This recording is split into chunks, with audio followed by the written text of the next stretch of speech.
यह कहानी एक सच्ची घटना पर आधारित है। गोपनीयता बनाए रखने के लिए नाम बदल दिए गए हैं। मेरी ही अकल पर पत्थर पड़े हुए थे जो मैंने तुमसे शादी के लिए हाँ किया था। कर ले अपना सामान पैक, छोड़ के आता हूँ तुझे तेरे बाप के घर। यह कहते हुए रमेश अपनी पत्नी पर चिल्ला रहा था।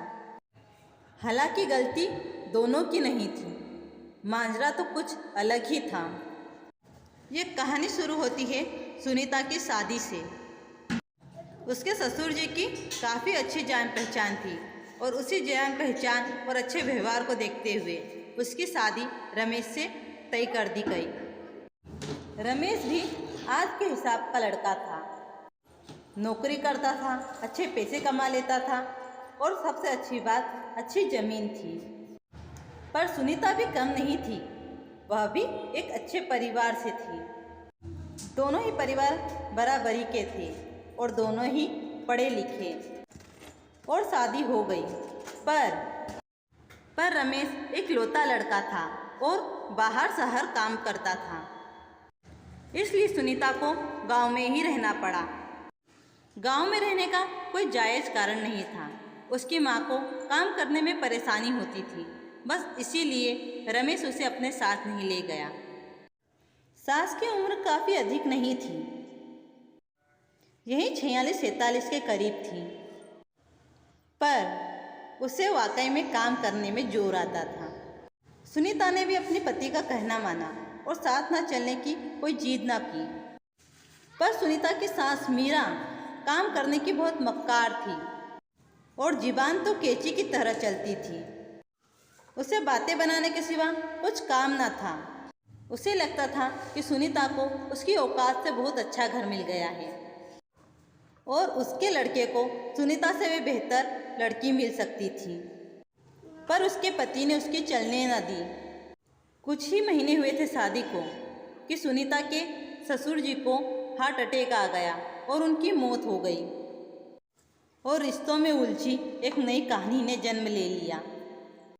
सुनीता ने कभी अपने पति से अपनी सास की शिकवा या शिकायत नहीं की, पर सुनीता की सास हमेशा रमेश को सुनीता के खिलाफ भड़काती कि वह बहुत ही पक्की लड़की है, जालसाजी है, वह मीठा बन के तुम्हारे मन का भेद लेना चाहती है। दरअसल वो उसने शादी ही पैसों के लालच में की है, वरना कहाँ उस भिखमंगी को तुम जैसा लड़का मिलता। आधे से ज़्यादा घर का काम मुझे ही करना पड़ता है। रमेश कौन सा गांव में रहता था, वह तो महीने में 1-2 बार आता था और उसकी माँ उसे देखकर कुछ न कुछ काम पकड़ लेती। निकली हुई झाड़ू पर झाड़ू निकालना शुरू कर देती तो कभी बर्तन मांजना शुरू कर देती। रमेश को भी लग रहा था कि नहीं, उसकी माँ बहुत काम करती है और फिर उसे सुनीता से चिढ़ छूटती। उसकी माँ जानबूझकर सुनीता को किसी न किसी काम में फंसा देती और फिर बार बार आवाज़ लगाती। सुनीता अगर किसी ऐसी कंडीशन में रहती कि वह काम भी नहीं छोड़ पाती, न आ पाती, वह आवाज़ भी देती तो उसकी सास सुना अनसुना कर देती। पर सुनीता की सास ने तो सोच रखा था कि कुछ भी करना है, सुनीता को बुरा बनाना है, कहीं बेटा उसके चंगुल में न फंस जाए। वह अपने बेटे की नज़रों में एक बेचारी माँ बन गई। पर बेटा अपनी पत्नी को पत्नी का अधिकार न दे सका। अब तक तो कुछ अच्छा चल रहा था, पर जब अब उसकी माँ उसे उसके खिलाफ भड़का रही थी तो रिश्तों में अनबन से शुरू हो गई। कुछ भी करके बस उसे झगड़ा करवाना था। सुनीता कुछ बोलती तो बोलती है जुबान बहुत चलती है, और कुछ ना बोलती तो बोलती कि घुन्नी है, पक्की है, वह पड़े पड़े सड़क खाएगी और इस घर को तोड़ देगी। पर अब सुनीता की सहन शक्तियाँ टूटने लगी थी। उसके मन में भी अब उसकी सास के खिलाफ जहर भर चुका था। उसने समझ लिया था कि उसके सब कुछ करने पर भी उसे कुछ हासिल नहीं होना। उसकी सास तो उसे बुरा बनाकर ही रहेगी और ऐसे में उसका कुछ भविष्य नहीं है। इसलिए वह रमेश के साथ उसके साथ शहर जाने की जिद करने लगी। पर रमेश की नज़रों में तो उसकी माँ बेचारी थी। वह भला सुनीता को क्यों साथ ले जाता। सुनीता ने कहा भी, चलो माँ को भी साथ ले जाते हैं, मुझे भी यहाँ अकेले अकेले अच्छा नहीं लगता। सुनीता ने सोचा, जब पति का साथ ही नहीं तो इतना सब कुछ सहने से क्या फ़ायदा। और यही बात उसने अपने पति को बोल दी कि मैंने शादी आपसे की है, आपके बिना रहना ही पड़े तो फिर मतलब क्या। और इसी बात पर घर में बहुत बड़ी महाभारत हो गई। तुम्हें बहुत खुजली चलती है, इसलिए मेरे बिना रह नहीं सकती। यह जवाब बहुत ही गुस्से में रमेश ने उसे दिया। सुनीता, मैं तो बस आपके साथ चलना चाह रही हूँ, मुझे यहाँ अच्छा नहीं लगता। अच्छा क्यों नहीं लगता, माँ भी तो रह रही है। सुनीता उसे समझाने की कोशिश कर रही थी और हर बात पे बात बढ़ रही थी। सुनीता खामोश होकर अब अपने कमरे में चली गई, क्योंकि झगड़ा अब महाभारत का रूप रह चुका था। रमेश अपने शहर को गया और कहानी ने एक नया मोड़ शुरू कर लिया। सुनीता की सास, जो कभी कभी खेतों पर जाया करती थी, वह अब रोज खेतों पर जाने लगी। सुनीता को बात हजम नहीं हो रही थी। खेतों पर इस वक्त कुछ काम था नहीं, पर उसकी सास क्यों जा रही थी। उसने उसकी सास को बोला भी सही कि मतलब क्या, आप गांव में रहने से हम जमीन किसी को उठा देते हैं और शहरे चलते हैं। तो उसकी सास ने पलटकर जवाब दिया, हम खेती में जीवदार, हमारा जैसा घर पे थोड़ी ना पड़ा रहा। पर अभी तो कुछ काम नहीं है, यह सुनीता ने बोला। थारे का मतलब बहुत जीवान चली रही है, तप्पाक से सुनीता की सास ने जवाब दिया। अपने सवालों की चक्रियों से निकलने के लिए सुनीता ने एक दिन अपनी सास का पीछा किया तो देखा कि वह खेत पर बने हुए एक कमरे पर जा रही है। खेत एक सुनसान राह पे था और वहाँ पर एक कमरा बना हुआ था। उस कमरे में जाकर बहुत देर तक सांस ना निकली, पर उसमें से एक आदमी के बोलने की आवाज़ भी आ रही थी और सुनीता के मन में सवालों का घेरा और बढ़ रहा था। उसने दीवार में बनी एक तीर में से देखा तो देखा कि वहाँ कुछ और ही तमाशा चल रहा है।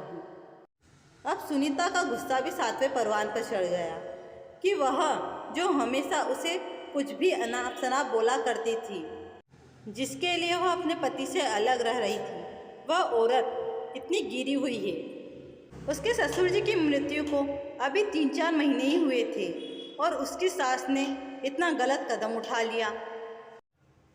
सुनीता की अब सहन शक्ति की सीमा टूट गई। उसके पास एक छोटा फ़ोन था। उसने उसके पति को फ़ोन लगाया और सारी बात बताई और उसका पति आग बबूला हो गया और उसे कुछ भी अनाप शनाप बोलने लगा। रमेश के मन में तूफान उठ गया कि उसकी पत्नी ने उसकी माँ पर इतना बड़ा इल्ज़ाम कैसे लगा दिया। वह छुट्टी लेकर गांव आया और उसकी माँ के सामने ही उसे गालियाँ देने लगा। तुम्हारी हिम्मत कैसे हुई माँ पर इतना बड़ा इल्ज़ाम लगाने की? मेरे साथ रहने के लिए तुम इतनी ज़्यादा गिर गई कि माँ पर इतना घटिया और घिनौना इल्ज़ाम लगाया। तब सुनीता ने कहा, मैं सच कह रही हूँ, मेरा विश्वास करो। रमेश, क्या सबूत है तुम्हारे पास? देखो, मेरा विश्वास करो, मैं सच कह रही हूँ। बोलते हुए सुनीता की आंखें भर आई। भरो अपना सामान, मैं तुम्हें अभी तुम्हारे बाप के घर छोड़कर आता हूँ। तुम्हारी औकात नहीं है यहाँ रहने की। इतना बोलकर रमेश ने खुद ही सुनीता का सारा सामान पैक कर दिया और उसे अपनी गाड़ी पर बैठने के लिए कहा, पर सुनीता राजी ना हुई। इस बार रमेश ने उसकी चोटी पकड़ी और उसे अपनी गाड़ी पर बिठाया और उसके बाप के घर उसे छोड़कर आने लगा। वहाँ पहुंचकर उसने उसे वहाँ पर छोड़ा और घर में नहीं आया। तब उसके ससुर जी ने बोला, जमाई साहब घर में तो आइए, तुम्हारी बेटी ने आने का बिल छोड़ा कहाँ है? क्यों, क्या हो गया? अपनी बेटी से ही पूछिए। सुनीता की आंखें भर आई और रमेश वहाँ ना टिका। उसने घर वालों को सारी कहानी बताई तो उसकी माँ ने उसकी ही गलती बताई कि उसे उसकी जीवन चलाने की ज़रूरत क्या थी, जो हो रहा था होने देती।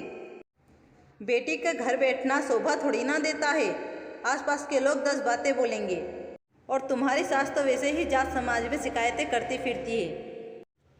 पर इस पर उसके भाई ने बोला कि क्यों गलत को गलत ना कहें। तब उसके पिताजी ने कहा, ऐसे थोड़े ना काम चलना है, अगर हम इसे घर पर बैठा लेंगे तो ऐसे समस्या का हल नहीं निकलेगा। मैं ही रमेश से माफ़ी मांगकर मामला सुलझाने की कोशिश करता हूँ। फ़ोन पर 10 बार माफ़ी मांगने पर भी बात ना बनी।